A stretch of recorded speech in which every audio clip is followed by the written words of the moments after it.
Hello buddies. कैसे हैं आप लोग? आई विश आप सब लोग अच्छे हैं और अच्छे ही रहें। तो अपन ने चैप्टर 1 कंप्लीट कर लिया था, जो अपन ने 3 पार्ट्स के अंदर कंप्लीट किया है। Part 1, part 2, part 3। Basically part 1 and part 2 में चैप्टर्स के सारे टॉपिक्स कवर हो गए हैं एंड पार्ट 3 के अंदर अपन ने सारे एमसीक्यू टेस्ट और नॉलेज के क्वेश्चंस क्या कर लिए थे, कंप्लीट कर लिए थे। तो सेकंड चैप्टर देखने से पहले फर्स्ट चैप्टर रिवाइज करना, उसके क्वेश्चन सॉल्व करना, देन फिर ये सेकंड चैप्टर देखना। ओके तो अपना सेकंड चैप्टर कौन सा है?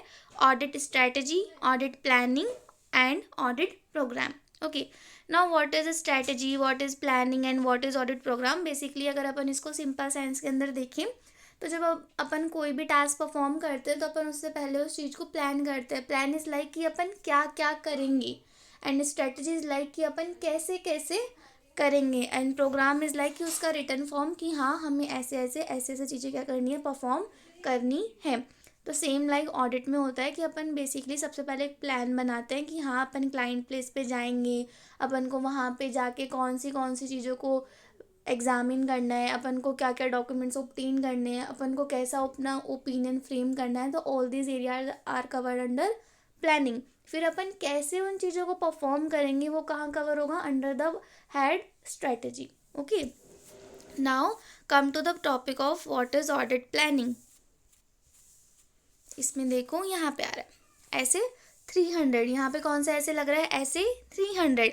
ऐसे 300 किसकी बात कर रहा है? Planning and audit of financial statement. क्योंकि अपन क्या कर रहे हैं, क्लाइंट प्लेस पे जाना है फाइनेंशियल स्टेटमेंट्स का एग्जामिनेशन करने। So we are planning and audit of financial statements. Deal with the auditor's responsibility to plan an audit of financial statements. It states that objective of the auditor is to plan the audit so that it will be performed in an effective manner. कि effective manner में audit perform करने के लिए अपन क्या करते हैं? Audit plan develop करते हैं। Now why planning and audit is necessary. कि ऑडिट को प्लान करना नेसेसरी क्यों है? देखो अब नेसेसरी क्यों है और इसके बेनिफिट क्या क्या है। Planning and audit is necessary to carried out, क्या करने के लिए? कैरिड आउट करने के लिए, carried out it effectively in timely manner. कि अपन को ऑडिट को प्लान करना नेसेसरी इसलिए है ताकि अपन ऑडिट क्या कर सके? इफेक्टिवली कर सके और टाइमली मैनर के अंदर क्या कर सके? परफॉर्म कर सके। नाउ बिसाइड इंश्योरिंग कंप्लाइंस, एक तो अपन को क्या करना पड़ता है? कंप्लाई करना पड़ता है किसके साथ में? प्रोफेशनल स्टैंडर्ड्स के साथ में। उनको कंप्लाई करने के अलावा मतलब besides it help in performing audit management effectively. वो अपनी हेल्प करता है ऑडिट प्लान किस में? ऑडिट मैनेजमेंट को, ऑडिट एंगेजमेंट को इफेक्टिवली क्या करने में? परफॉर्म करने में। ओके नाउ प्लानिंग के बेनिफिट्स क्या है? यहाँ पे क्या दिए गए हैं अपन को? एडुकेट प्लानिंग बेनिफिट्स की what are the benefits of the planning. It may be a question asked by the ICA, क्या आईसीए इस पे क्वेश्चन पूछ सकता है, या फिर इस पे आईसीए अपन को एमसीक्यू भी पूछ सकता है कि what are the benefit of the planning, या फिर among them are not the benefit of the planning. तो कोई भी एमसीक्यू इस पे भी क्या हो सकता है? बन सकता है। नाउ देखो कि प्लानिंग के बेनिफिट्स क्या है। तो प्लानिंग के बेसिक बेनिफिट्स अपन को क्या होता है कि अपन को पता चल जाता है कि कौन से इंपॉर्टेंट एरियाज़ के अपन को ज़्यादा फोकस रखना है। ठीक है, अपन को कितने टाइम के अंदर ऑडिट कंप्लीट करनी है, अपन को कैसे जो टीम मेंबर्स है उनको इंगेज करना है, किसको क्या वर्क अलॉट करना है, कैसे अपन को टीम में परफॉर्म करना है, कैसे कोऑर्डिनेट करके रखना है। तो all these areas are cover under planning. Now देखो फर्स्ट पॉइंट क्या आ रहा है अपना? Helping the auditor to devote appropriate attention. क्या कर सकता है ये? हेल्प करता है, प्लानिंग क्या करता है? ऑडिटर की हेल्प करती है किस में? अप्रोप्रिएट अटेंशन ड्रॉ करने में टू इम्पॉर्टेंट एरियाज। कि जितने भी अपने ऑडिट के अंदर इंपॉर्टेंट एरियाज है उन पे अटेंशन ड्रॉ करने में प्लानिंग अपनी क्या करती है? हेल्प करती है। Now second point is that helping the auditor identify. Auditor को हेल्प करती है किस में? आइडेंटिफाई करने में एंड रिजॉल्व करने में। अपन को सिर्फ प्रॉब्लम्स आइडेंटिफाई नहीं करनी, उन्हें रिजॉल्व भी करना है। तो किस में हेल्प करता है? Helping the auditor in identify and resolve the potential problems on a timely manner. कि टाइमली मैनर के अंदर अपन क्या कर सके? प्रॉब्लम्स को आइडेंटिफाई कर सके और आइडेंटिफाई करने के साथ साथ उन्हें क्या कर सके? रिजॉल्व भी कर सके। Now come to the third point, helping the auditor properly organise and manage. क्या कर रहे हैं? ऑडिटर की हेल्प कर रहे हैं किस में? प्रॉपरली ऑर्गेनाइज करने के लिए और मैनेज करने के लिए। क्या? Audit engagement so that it is perform in an effective and efficient manner, ताकि हम इफेक्टिव और एफिशिएंट मैनर के अंदर ऑडिट को क्या कर सके, परफॉर्म कर सके। तो बेसिकली अगर अपन यहाँ पे कीवर्ड्स की बात करें तो यहाँ पे कीवर्ड आ गया कि इंपॉर्टेंट एरियाज़ को आइडेंटिफाई करने में अपनी हेल्प हो जाती है। उसके बाद में अपन पोटेंशियल प्रॉब्लम्स को आइडेंटिफाई कर पाते हैं, रिजॉल्व कर पाते हैं। उसके बाद में अपन प्रॉपरली ऑडिट को ऑर्गेनाइज कर पाते हैं और मैनेज कर पाते हैं। Now fourth point is assisting in the selection of the engagement team members with appropriate level of capabilities and competence to respond to anticipated risk and the proper assignment of work to them. यहाँ पे क्या बात हुई कि अगर engagement team में हम जो मेंबर हैं उनको अपन को वर्क अलॉट करना पड़ेगा, तो प्लानिंग जो है अपन को क्या करती है, हेल्प करती है। Assisting in the sense help करती है, प्लानिंग अपन को हेल्प करती है किसके अंदर, सिलेक्शन के अंदर, कि अपन को किस टाइप के टीम मेंबर्स चाहिए, उनकी कैपेबिलिटीज़ और उनके कॉम्पिटेंस के अकॉर्डिंग किसको रिस्पॉन्स करने के लिए, किस चीज़ के लिए अपन टीम मेंबर्स को सेलेक्ट कर रहे हैं, एंटिसिपेटेड रिस्क को रिस्पॉन्स करने के लिए, कि ऑडिट के अंदर या फिर फाइनेंशियल स्टेटमेंट के अंदर जो भी एंटिसिपेटेड रिस्क हो उनको रिस्पॉन्स करने के लिए अपन को टीम मेंबर चाहिए होंगे। ऑब्वियसली एक इंसान ऑडिट नहीं कर सकता, वी नीड अ टीम। तो उन टीम मेंबर्स का सेलेक्ट करने में अपनी हेल्प कौन कर रही है, प्लानिंग हेल्प कर रही है कि अपन को किस कैपेबिलिटीज़ और किस कॉम्पिटेंस के क्या चाहिए, एंगेजमेंट टीम मेंबर्स चाहिए। Okay, now come to the fifth point. Fifth point is what? Facilitating the direction and supervision of engagement team members. कि अपन क्या कर रहे हैं, डायरेक्शन देने में, सुपरविजन करने में किसका, एंगेजमेंट टीम मेंबर्स का, and review of their work, और उनके वर्क को क्या करने के लिए, रिव्यू करने के लिए। Now six point is that assisting where applicable in coordination of work done by other such as expert. अब होता क्या है कि अपन जो है, अपन ने देखा था अपने इनहेरेंट लिमिटेशंस के अंदर ही एक टॉपिक था जहाँ पे अपन बोला था कि अपन क्या है, एक्सपर्ट्स नहीं है। जो अपन ने बोला था ना, आउट ऑफ द स्कोप, की ऑडिट की स्कोप में क्या इंक्लूड नहीं होता, तो वहाँ अपन ने देखा था कि ऑडिट की स्कोप के अंदर ये इंक्लूड नहीं होता कि अपन जो है एक्सपर्ट्स कंसिडर करे नहीं जाते, कि लाइक कि बिल्डिंग कितने टाइम तक सर्वाइव करेगी, वी डोंट नो, ये कौन बताएगा, इंजीनियर्स बताएंगे। तो अपन इंजीनियर्स की हेल्प लेते हैं इस केस के अंदर। सो प्लानिंग जो है अपनी हेल्प करती है कोऑर्डिनेट करने में दूसरे लोगों से, लाइक एक्सपर्ट्स के साथ में। ओके, सो अपन ने देख लिया। यहाँ पे देखो एक लास्ट में पैरा दिया हुआ है, वो पैरा क्या बोल रहा है, therefore planning and audit ensure that audit risk is reduce to an acceptable low level. अपन ने देखा था इनहेरेंट लिमिटेशन के ऊपर, अपन ने चैप्टर 1 के अंदर एक एमसीक्यू देखा था कि auditor is not accepted to and can not reduce the risk to zero. अपन ऑडिटर से एक्सेप्ट भी नहीं किया जा सकता और ऑडिटर रिड्यूस भी नहीं कर सकता रिस्क को जीरो लेवल पे, but we can reduce the risk to an acceptable low level. अपन एक्सेप्टेबल लो लेवल पर रिस्क को रिड्यूस कर सकते हैं।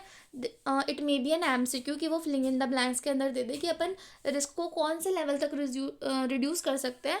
तो अपन रिस्क को एक्सेप्टेबल लो लेवल तक क्या कर सकते हैं, रिड्यूस कर सकते हैं। जीरो लेवल तक रिड्यूस नहीं कर सकते। क्यों नहीं कर सकते, ये भी एक एमसीक्यू हो सकता है कि अपन जीरो लेवल तक क्यों नहीं कर सकते, तो वो क्यों नहीं कर सकते, because of the inherent limitation. Okay, देखो ऑडिट क्या है, पूरा इंटरलिंक्ड है। अपन चैप्टर 2 कर रहे हैं, लेकिन स्टिल जो मोस्ट ऑफ द पॉइंट है वो कहाँ से उठ के आ रहे हैं, चैप्टर 1 से ही उठ के आ रहे हैं, because that is the basis of the audit. Okay, now when audit is adequately and properly planned it reduce the risk of inappropriate opinion by the auditor. अपन देखेंगे आगे जाके कि जो ऑडिट रिस्क होता है ना, ऑडिट रिस्क बेसिकली यही होता है कि अपन कहीं इनएप्रोप्रिएट ओपिनियन ना दे दें। सो अगर अपन प्रॉपर प्लान करेंगे तो ये जो अपना रिस्क है कि अपन इनएप्रोप्रिएट ओपिनियन ना दे देंगे, क्या हो जाएगा, रिड्यूस हो जाएगा। ठीक है, तो अपन ने क्या देख लिया कि प्लानिंग होती क्या है, प्लानिंग क्यों होती है, प्लानिंग क्या होती है। प्लानिंग ऐसे 300 लगता है इसमें, planning and audit of financial statement के ऊपर। ये क्यों नेसेसरी है, क्या कि अपन इफेक्टिवली टाइमली मैनर के अंदर ऑडिट को क्या कर सके, कंप्लीट कर सके। इसके बेनिफिट में अपन इंपॉर्टेंट टॉपिक्स देखे थे। क्या थे, एक तो इंपॉर्टेंट एरियाज़ को अप्रोप्रिएट अटेंशन देने के लिए, उसके बाद में प्रॉब्लम्स को आइडेंटिफाई एंड रिजॉल्व करने के लिए, ठीक है, फिर इंगेजमेंट ऑर्गेनाइज एंड मैनेज करने के लिए ऑडिट इंगेजमेंट को, फिर इंगेजमेंट टीम को सिलेक्शन करने में असिस्ट करती है अपना, ठीक है। फिर उसके बाद में अपना क्या था, डायरेक्शन एंड सुपरविजन था, और फिर उसके बाद में क्या था, कोऑर्डिनेशन था, किसके साथ में, एक्सपर्ट्स के साथ में। होप आपको ये पॉइंट्स लर्न हो गए होंगे। इनको 1-2 बार रीड करना अच्छे से समझने के बाद में, तो ये आपको लर्न हो जाएंगे। देखो यहाँ पे इन्होंने चार्ट में सेम पॉइंट्स दे दिए हैं कि अपन को अप्रोप्रिएट अटेंशन देना है, इंपॉर्टेंट एरियाज़ को आइडेंटिफाई करना है एंड रिजॉल्व करना है, पोटेंशियल प्रॉब्लम्स को जितने भी अपने ऑडिट के अंदर अपन को लगता है कि अराइज हो सकती हैं। फिर वही हो गया एफिशिएंट एंड इफेक्टिव ऑडिट करने के लिए, सिलेक्शन करने के लिए टीम मेंबर्स का, डायरेक्शन एंड सुपरविजन करने के लिए, रिव्यू करने के लिए वर्क का टीम मेंबर्स का जो एंगेजमेंट टीम के अंदर है। और उसके बाद में अगर इनकेस अगर अपन ने किसी एक्सपर्ट की हेल्प ली है तो एक्सपर्ट के साथ क्या करने में, कोऑर्डिनेट करने के अंदर ऑडिट अपनी क्या करती है, हेल्प करती है। तो these are the benefits of the planning. Okay, now come to the next stage, nature of audit planning a continuous and interactive process. Right, जो प्लानिंग होता है ना वो कोई ऐसे वन टाइम प्रोसेस नहीं है कि अब कर लिया अब खत्म हो गया। नो, प्लानिंग जो है वो पूरे टाइम चलती रहती है। लाइक आप लोग ने भी जब सीए स्टार्ट किया था, you are planning from the initial state. आपको पता था कि आपको पहले फाउंडेशन देना है, उसके बाद में इंटर देना है, उसके बाद में आपको आर्टिकलशिप करनी है, उसके बाद में आपको सीए फाइनल देना है। बीच बीच में ऐसा है कि आपको आईटी भी करनी है, आपको ओसी भी करनी है, आपको जीएमसीएस भी करनी है, आपको एडवांस आईटीटी भी करनी है।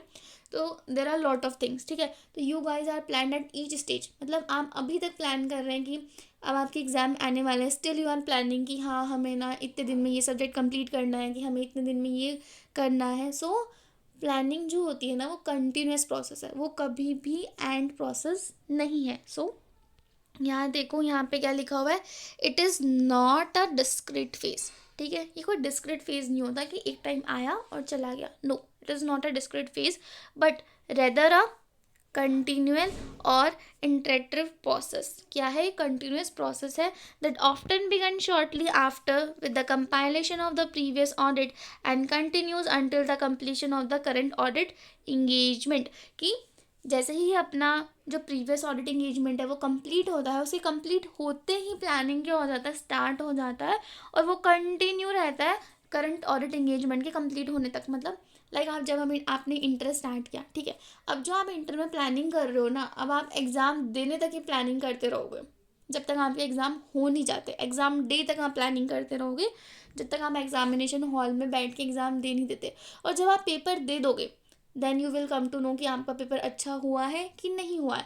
उस अकॉर्डिंग आप क्या करोगे, फिर से प्लान करना क्या कर दोगे, स्टार्ट कर दोगे। इट मीन्स कि आपके प्रीवियस पेपर के एंड से लेकर आपके कंटिन्यूस पेपर के तक आप प्लानिंग क्या करोगे, करते रहोगे। So planning is an continuous process जो कि स्टार्ट हो जाता है, शॉर्टली बिगिंस हो जाता है, shortly begins after the compilation of the previous engagement.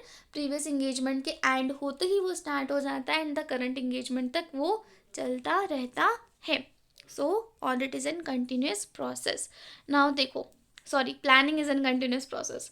Now देखो, planning however includes consideration of the timing of certain activities and audit procedure that need to be completed prior to the performance of the further audit procedure. For example, planning includes the need to consider prior to the auditor's identification assessment of the risk of material misstatement such as, ठीक है, planning के अंदर अपन क्या कर रहे हैं कि planning के अंदर कंसीडर भी कर रहे हैं कि ऑडिटर आइडेंटिफाई कर पाए किसको, रिस्क मटेरियल मिस स्टेटमेंट को, risk of material miss statement को। उसके अंदर कौन से मैटर जो है वो जो ऑडिटर के आइडेंटिफिकेशन के अंदर आते हैं, अपन कैसे आइडेंटिफाई कर सकते हैं। तो देखो, अपन क्या कर सकते हैं, एनालिटिकल प्रोसीजर लगा सकते हैं। क्या लगा सकते हैं अपन, एनालिटिकल प्रोसीजर्स लगा सकते हैं to be applied as risk assessment procedure.